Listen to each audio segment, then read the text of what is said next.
Hello बच्चों, let's see this question. Allingham diagram for a number of metallic sulfide is shown below. Which sulfide occurs to minimum extent in nature? Nature के अंदर minimum extent सबसे कम कौन सी sulphide पाई जाएगी।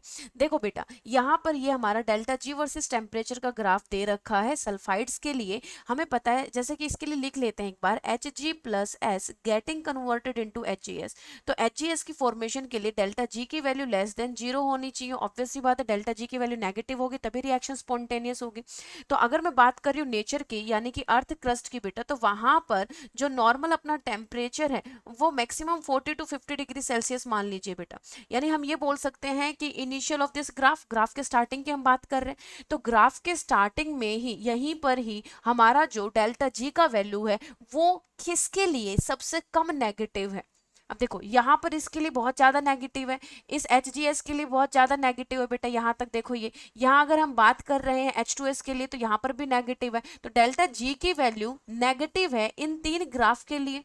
ठीक है, यहाँ पर भी नेगेटिव दिखाई दे रहा है हमें इस वाले टेम्परेचर पर। ठीक है, तो यहाँ अगर हम बात करेंगे बेटा, जो पीबीएस है इस वाले कम टेम्परेचर पर, तो डेल्टा जी की वैल्यू जीरो ही शो कर रहा है, यानी कि बन ही नहीं रहा है स्टार्टिंग में बेटा। ठीक है, बाद में बन रहा है, तो ये वाला एग्जिस्ट नहीं कर रहा है। दूसरा, अगर मैं सी एस टू की बात करती हूँ तो इसकी डेल्टा जी वैल्यू भी बहुत ज्यादा है इनिशियली। अगर आप बात देखेंगे, यानी कि सबसे कम नेगेटिव डेल्टा जी वैल्यू हमारे लिए किसकी कम है, सी एस टू। तो ऑप्शन में एच जी एस गिवन है, एच टू एस गिवन है, B I two S three given है, सी एस टू। तो पीबीएस तो हमें कंसिडर ही नहीं करना है। इन चारों में से इन तीनों के लिए डेल्टा जी की वैल्यू बहुत नेगेटिव है, यानी कि फॉर्मेशन इस टेम्परेचर पर, अर्थ क्रस्ट के टेम्परेचर पर फिजिबल है बेटा। दैट मीन्स ये मैक्सिमम एक्सटेंट में नेचर में पाए जा सकते हैं।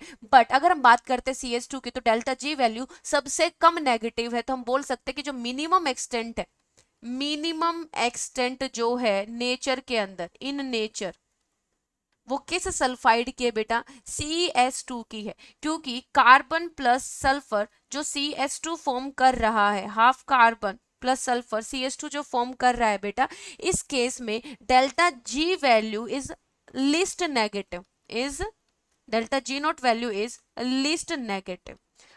किसी भी रिएक्शन के स्पॉन्टेनियस होने के लिए हमारी डेल्टा जी की वैल्यू जितनी ज्यादा नेगेटिव होगी, रिएक्शन उतनी ही ज्यादा फिजिबल होगी। But in these four cases, carbon sulphur की रिएक्शन के बाद जो कार्बन सल्फाइड बन रहा है उसके लिए डेल्टा जी की वैल्यू लीस्ट नेगेटिव है बेटा। और बाकी इन तीनों के लिए अगर बात करूं तो बहुत ज्यादा नेगेटिव है। So carbon sulphide will be least occur in the nature. So option D will be correct option. I hope this is clear. Best of luck.